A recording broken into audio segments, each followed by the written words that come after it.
जबान संभाल कर बात कर। मेरी बीवी इसकी कैसे हो सकती है? अच्छा बात होती दे पुत्रा, जब तेरी बीवी इसकी बीवी नहीं हो सकती तो किसी और का बटुआ तेरा कैसे हो सकता है? ये बटुआ किसका है? और ये बटुआ किसका है? सरदार जी, ये मेरा बटुआ है। बीबी, ये मुंडा तेरा गुनहगार है, बोल इसको क्या सजा दी जाए? इसे पुलिस में दे दीजिए। चल फिर पुलिस थाने से पुलिस में दे दे। मैं क्यों जाऊं पुलिस थाने?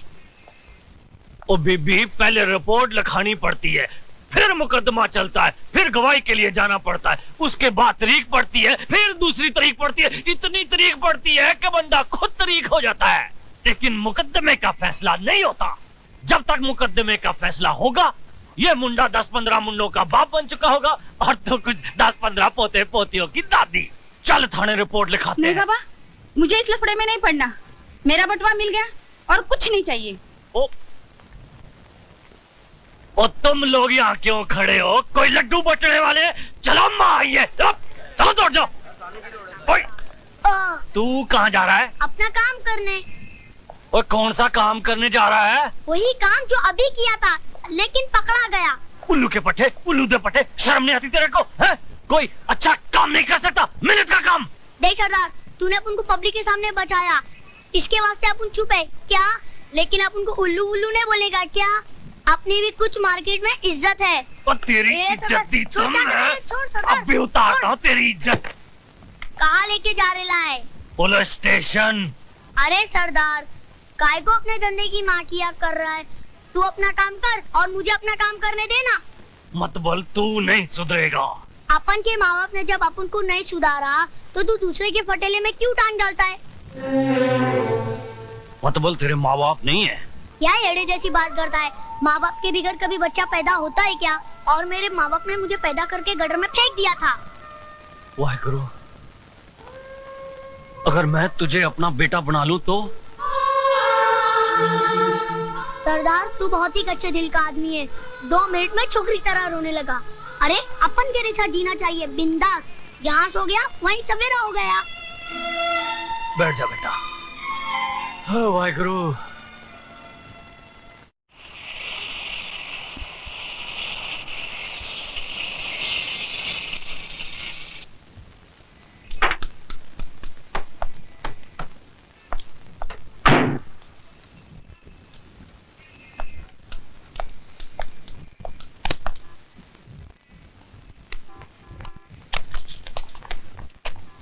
नमस्कार।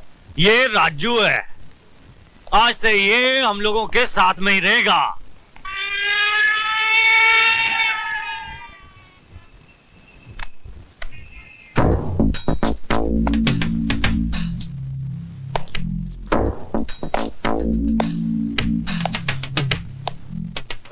इंस्पेक्टर साहब जी, इस मासूम का कोई कसूर नहीं है। ये तो वो बालू दादा के डर से जेबें काटता था। इसने मुझसे वादा किया है कि आज के बाद कोई चोरी नहीं करेगा।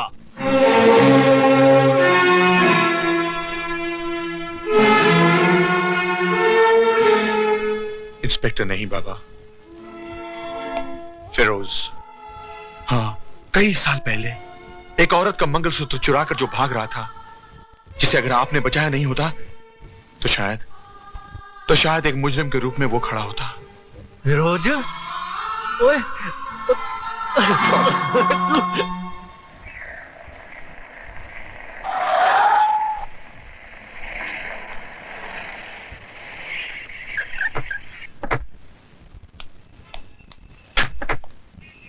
साहब, साहब, साहब। अंधा है क्या? नहीं बाबू, भूखा हूँ, इसलिए लड़खड़ा कर गिर गया। देख, तेरे गिरने से क्या हो गया?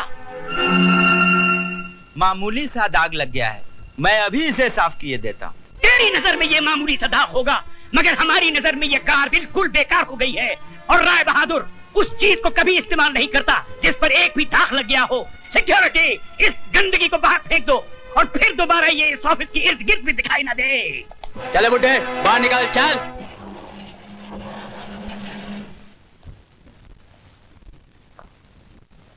जो मैं कह रहा हूँ उसे गौर से सुनो। राय बहादुर दीवान चंद को हारना पसंद नहीं, 60 साल की जिंदगी में ये पहली बार ऐसा हुआ है कि एक इतना बड़ा प्रोजेक्ट हमारे नाक के नीचे से कोई निकाल कर ले गया हो। डैडी, अगर मैं टेंडर की कोटेशन की प्राइस में कुछ कमी कर देता तो हमें लाखों का नुकसान हो जाता। अब क्या फायदा हुआ? लोगों के सामने हमारी गर्दन झुक गई ना। जो प्रोजेक्ट बरसों से हमारे पास था एक नई कंपनी के पास चला गया। राय बहादुर पैसे कमा सकता है, अपनी इज्जत नहीं। लेकिन डैडी, ये तो झूठी इज्जत है। बिजनेस में तो ये सब होता रहता है। बिजनेस तुम सिखाओगे मुझे? ये सब मैंने बनाया है। घर, ऑफिस, गाड़ियां, नौकर चाकर, ये सब मेरी मेहनत का नतीजा है, समझे? और तुम्हें 2 वक्त की रोटी जो नसीब होती है वो भी मेरी मेहरबानी से। डैडी, आज जिंदगी में पहली बार पता चला कि एक बाप अपने बेटे को पालकर उसका फर्ज नहीं निभाता, बल्कि मेहरबानियों का कर्ज चढ़ाता जाता है ताकि वो जरूरत पड़ने पर सूद समेत वापस ले सके।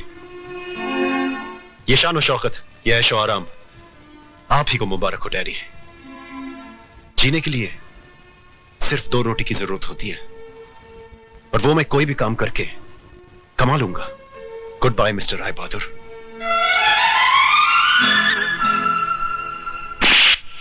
जाने की धमकी देता है? कहां जाएगा तू? तेरे चेहरे पे ये रौनक जो है ना, ये सिर्फ इस राय बहादुर के चिराग से है। इस चिराग से दूर गया तो अपने आप को पहचान नहीं पाएगा। जीने के लिए सिर्फ रोशनी की ही जरूरत नहीं होती, अंधेरा भी चाहिए। मैं अंधेरे के सहारे अपनी जिंदगी गुजार लूंगा। रमेश, जीजा जी, वेरी गुड, वेरी गुड। आप भी बच्चों की छोटी छोटी गलतियों पर नाराज हो जाते हैं। रमेश बेटे, बेटे तुम अपने कैबिन में जाओ, हम अभी आते हैं।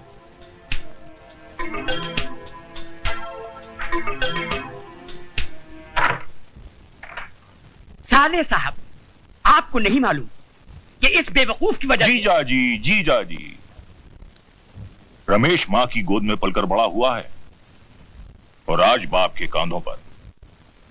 दोनों में जमीन आसमान का फर्क है। जो काम रमेश नहीं कर सका वो राज करेगा। राज?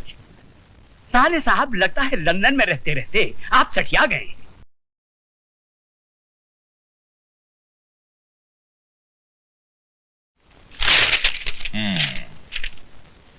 डैडी, मैं आपके इस घर को छोड़कर अपने बीवी बच्चों के साथ एक ऐसी जगह जा रहा हूं जहां लोग मुझे आपके नाम से नहीं बल्कि मेरे अपने नाम से जाने। Very good.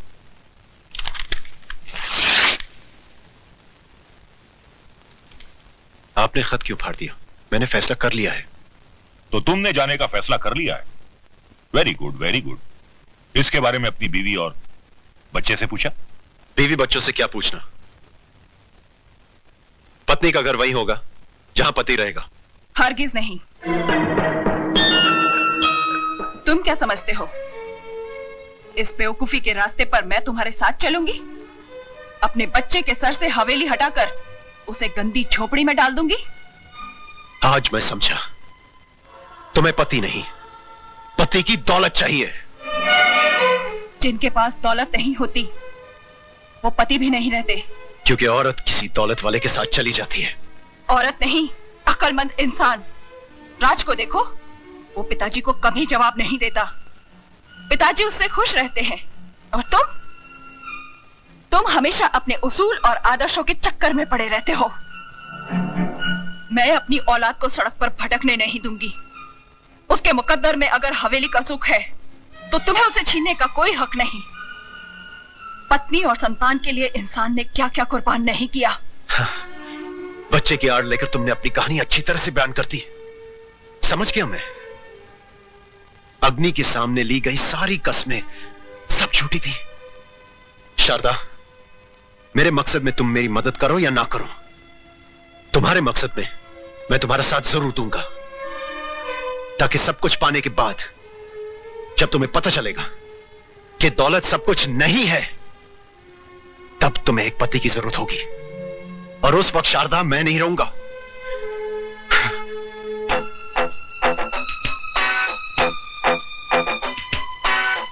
बेटी, मामा प्यारे का यह कहना है कि जो गरजते हैं वो बरसते नहीं। और अगर कभी ऐसा हुआ तो अपने पति को मेरे पास लंदन भेज देना। मैं जीजा जी के कारोबार के साथ साथ इसकी भी देखभाल कर लिया करूंगा। Very good.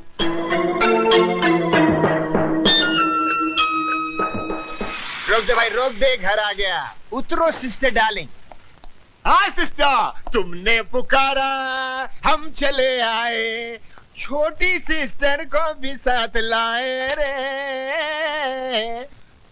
अरे वाह सिस्टर, मैं तो समझा था तुम हाई फीवर में पड़ी ई कर रही होगी, लेकिन तुम तो यहाँ अच्छी खासी बिंदु बनी बैठी हो। है? हाँ दीदी, तुमने बीमारी का झूठा तार क्यों भेजा? अरे गधों, ये तार वार की बात किसी से कहना नहीं। बट व्हाई नॉट सिस्टर, इसमें राज क्या है? बात दरअसल ये है कि तुम्हारे जीजाजी उसूल और आदर्शों के चक्कर में पड़ गए हैं। पिताजी उनसे नाखुश हैं। वो सारा कारोबार राज के हाथों में सौंपना चाहते हैं।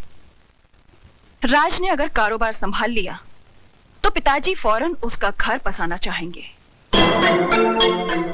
कहीं कोई बड़े बाप की बेटी आ गई तो जो पिछले 10 साल से मैं राज कर रही हूं वो खत्म हो जाएगा। इससे पहले कि राज की जिंदगी में कोई और लड़की आए, तुम उसे शीशे में उतार लो।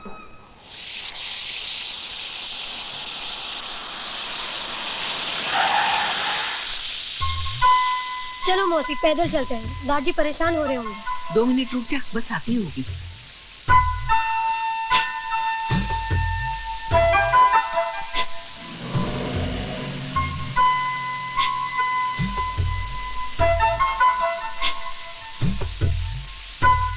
अरे छोटे मालिक, आप?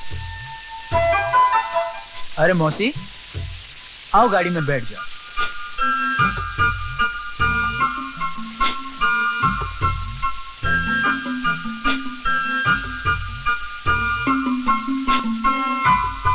आओ मौसी, बैठ जाओ।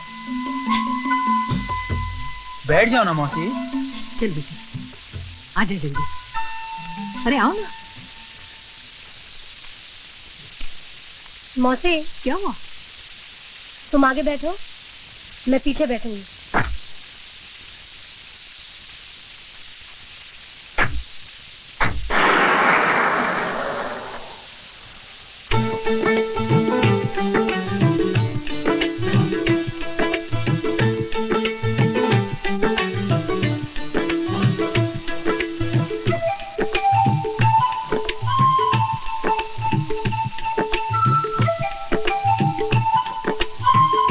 मौसी, कुत्ते की नजर हर वक्त छिचड़ों पर ही क्यों होती है? क्योंकि वो कुत्ता है। अगर आदमी की नजर छिचड़े पर हो तो? वो तो कुत्ते से भी बदतर है। अरे उसे बचा।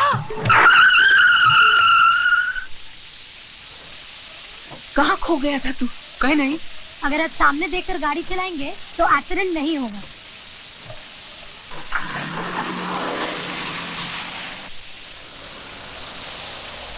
ताती वाव न लगी पार ब्रह्म शरणाई। अरे कुशल्या बहन, तुम्हारी तो बड़ी तरक्की हो गई है, गाड़ी छोड़ने आई है। गाड़ी नहीं, कुछ छोटे मालिक छोड़ने आए हैं। छोटे मालिक लोफर।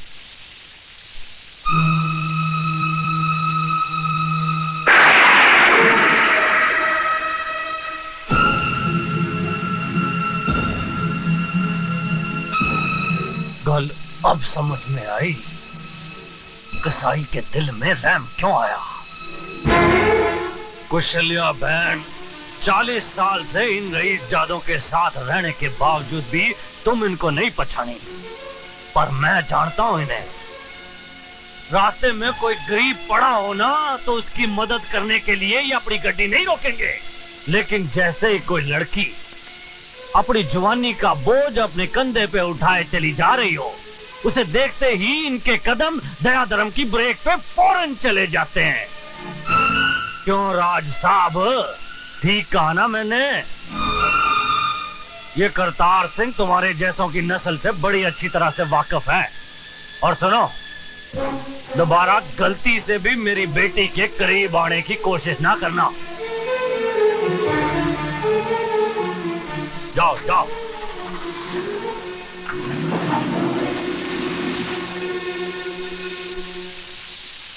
कौशल्या पैण, रब ना करे अगर मेरी बेटी कहीं बीच रास्ते में मर जाए, तुम भले ही उसकी लाश को घसीट के कार ले आना, पर इस रईसजादे की गड्डी में डाल के मत ले आना। भाई साहब, गलती हो गई। चल पुत्र चल।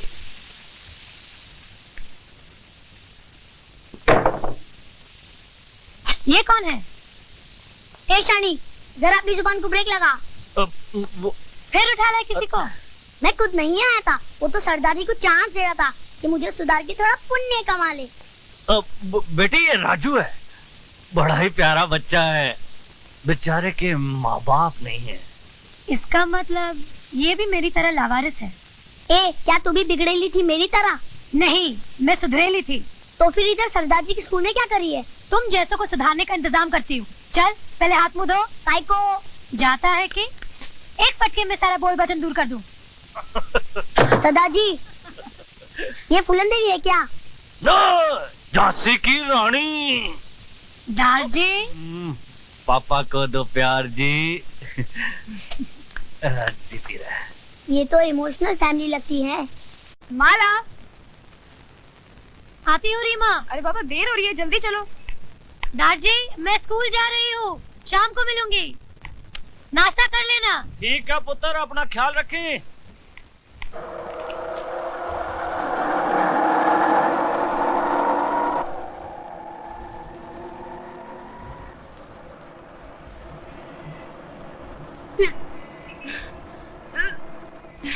रीमा, क्या हुआ? रिक्शा वाले, रिक्शा रोको।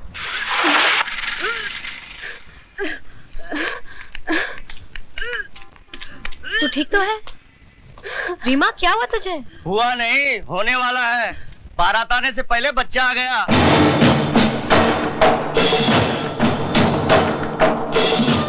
तुझे ये कैसे मालूम कि ये शादी से पहले माँ बन गई?